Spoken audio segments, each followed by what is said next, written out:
Hey guys, welcome back to the channel. And you guys know what it is. It's what if Bendy...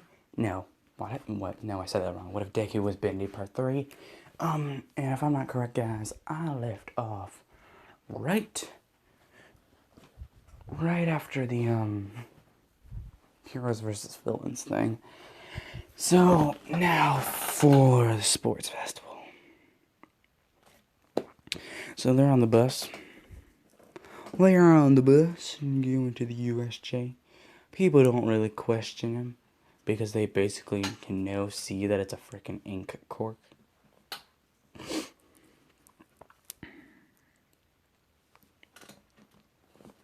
When they get to the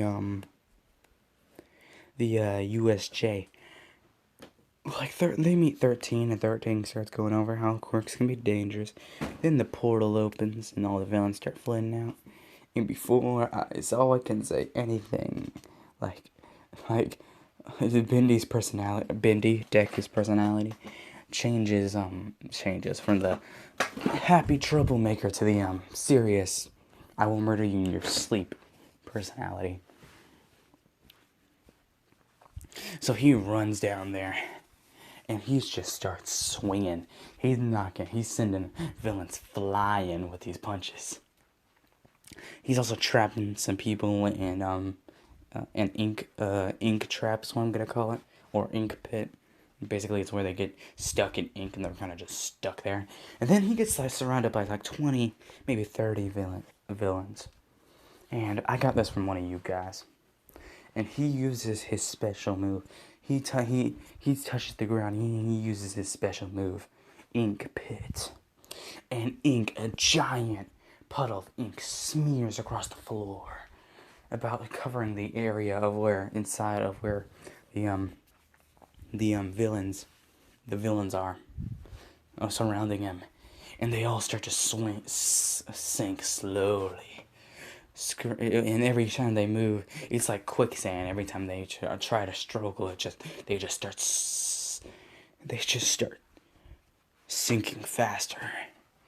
And some of these people might actually go under the ink, and they're stuck there. They're not dead. They're kind of in like an ink pocket dimension where they can't move. That's basically what what this move does. He basically spreads ink across the floor, and whoever's standing on the ink, whoever's an enemy steps on the ink, and slowly starts to sink into the ink. And when they finally go under the ink, they're kind of in like a pocket dimension where they can't move or can't see. But they're alive. It just looks like they died. But they're kind of just trapped. They're restrained for the most part. And then the Nomu comes out. And Shigaraki's like, kill that kid. And he points to Bendy. And remember, when I say Bendy, I mean Deku. And so the Nomu charges at Bendy. And he punches. And like the entire, like where his chest would be, there's just a hole. And then it just slowly starts to reform. And what happens?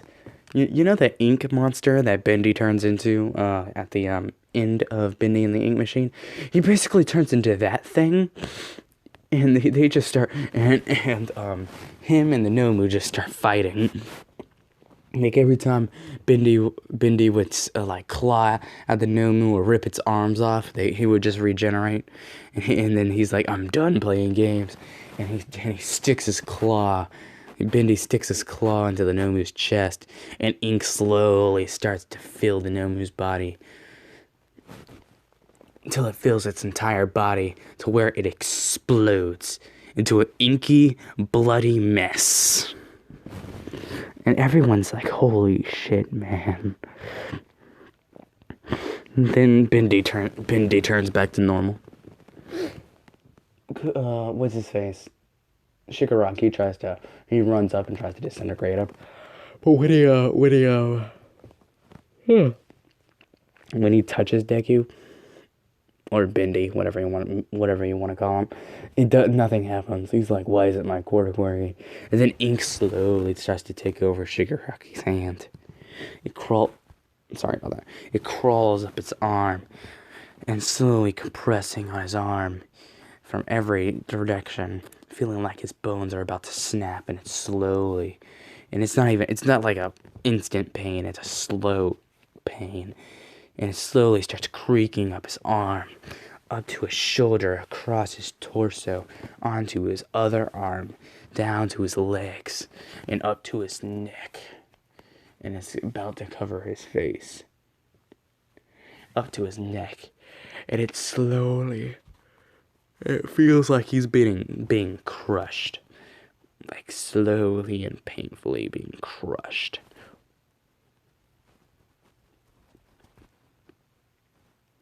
From everywhere the ink is.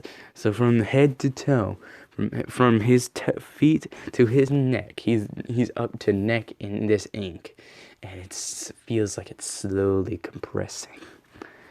It feels like all of his bones and his bodies are about to snap like twigs. And then Kurogiri's like, I gotta get him out of here. So what happens? Kurogiri kind of opens a portal around Shigaraki. And Shigaraki teleports out. And then all the ink falls to the ground. Into a puddle. And Deku just summons it back.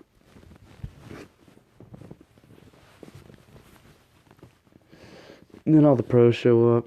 All the villains are arrested.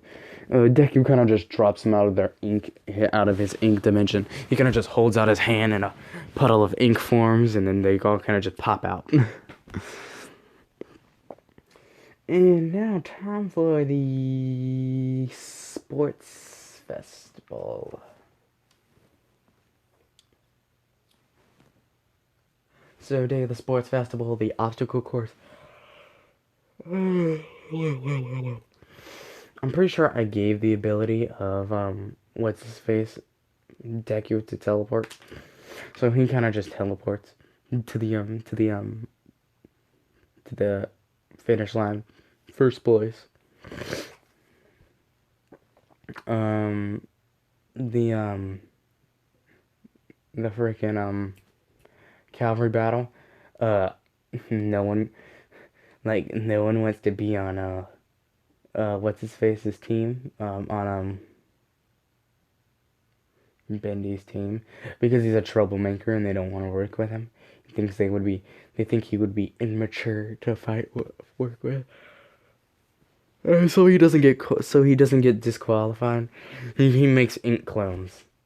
Those the dudes from Bending and the Ink Machine, the ink people. I don't know what they're called. Well, he kind of just makes 3 of them, and then that's their team. That's the team. And every time someone would try to attack them and knock them over, it wouldn't work because they just reform.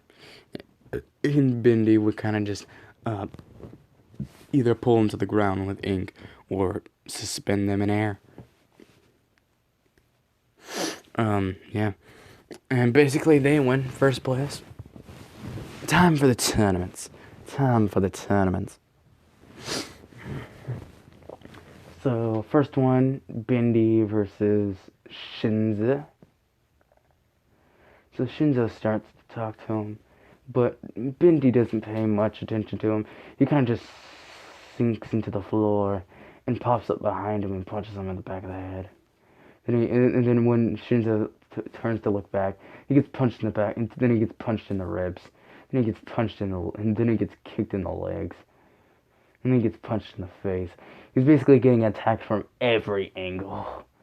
Because he's using ink clones, and basically Bendy is using ink clones, and his ink teleportation to just basically beat the crap out of Shinzo. Shinzo passes out from the beating that he gets.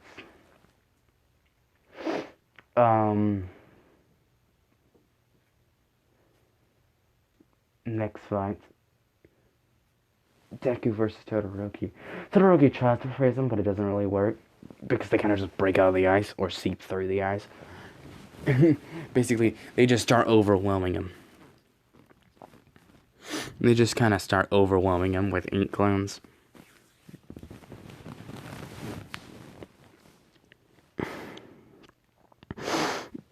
And soon he is overwhelmed and is forced to use his fire. And the fire kind of sort of does do something against them. It kind of just starts kind of... It doesn't melt them, it kind of sears them. But he kind of just teleports into the floor. Bendy just seeps into the floor and hits him with that one punch uppercut. And he's out. Todoroki, done. Final match. Bakugo versus Bendy or Deku, whatever. I'm just calling him Bendy because of plot. So every time Bakugo, we kind of trying to... Everyone knows that Deku could beat Bakugo like that. But he's trying to put on a show because he's on camera. Every time Bakugo would land a hit on Deku, he would just heal because he's made of ink. Duh. And he's like, and then Bakugo's like, he gets mad, so he starts to use his Hauser Impact, his ultimate move or special move, whatever it's called. And then Deku calls out a move. It's called Ink Spike. Basically, he touches the ground and a puddle of a giant puddle of ink forms, and everyone's thinking, all the people in 1A is like, it's that move from the USJ. Nah, it's Ink Spike. Basically, what happens? A bunch of spikes shoot out of the giant ink puddle towards Bakugo, meeting his explosion head on, causing this big collision in the arena, and Bakugo falls to the ground all exhausted because he's never used that move before. And he thinks he just beat Deku. He won. Nah, mate. Deku appears behind him and does this. Touches him on the back of the neck and uses a move called Ink Trap. Basically, he just encased Bakugo from the neck down in ink, and it just hardened, and he's stuck there. He's just suspended there, and since Bakugo is unmovable, immovable. Deku wins the fight, and when Deku's on the podium and he gets the first place medal, he bows. It just feels like he just put on the best performance in his life in a while. He just put on the best show he could. And so, internships, let's say Deku overheard the conversation between about Ida's brother and Ida's plan to go fight the hero killer. Deku's just like, man, and I thought I was dumb, but he's going to fight the hero killer. So, basically, Deku goes to an agency in Hosu, but not manuals, because what's that gonna do? Why would he go to a flippin' agency that the hero runs and specializes in water when Deku is weak to water? Doesn't make sense. But then the attack happens. He kinda takes out two of the Nomus. Then he walks. He's on top of a building, and he looks down and onto the alleyway below, and he sees Stain about to shove a sword through Ida's skull. So he drops down and punches Stain in the face. Stain is kind of caught off guard by this and throws a knife at him. Deku, and it kind of sticks into him, and Deku just pulls it out like it's nothing and drops it on the floor. And then he grows claws and rushes at Stain. And this is an epic fight between ink creature, the ink beast form of Deku, and Stain. And then Stain is eventually restrained. Deku gets all the credit, but that's gonna be where I'm gonna leave this part off, guys. Make sure to like, subscribe, and I'll see you guys in the next part. Peace.